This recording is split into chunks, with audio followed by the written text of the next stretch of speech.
Badan Reserse Kriminal Polri melakukan penyitaan terhadap sejumlah barang bukti dalam kasus tambang batubara ilegal di Kalimantan Timur.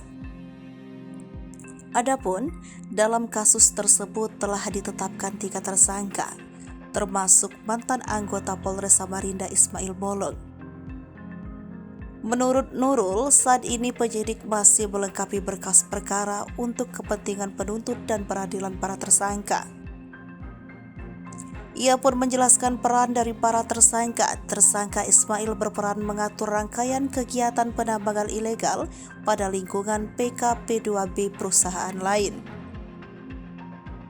Ismail juga menjabat sebagai komisaris PT EMP yang tidak memiliki izin usaha penambangan untuk melakukan kegiatan penambangan. Tersangka selanjutnya berinisial BP yang berperan sebagai penambang batubara tanpa izin atau ilegal.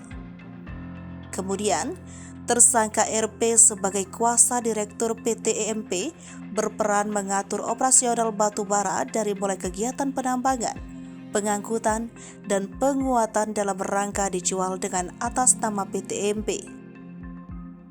Para tersangka disangkakan pasal 158 dan pasal 161 Undang-Undang Nomor 3 Tahun 2020 tentang pertambangan mineral dan batu bara. Kemudian, pasal 55 ayat 1 KUHP.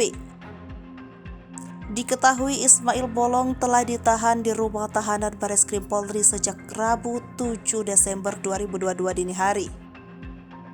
Ia pun langsung ditahan usai menjalani pemeriksaan terkait izin tambang.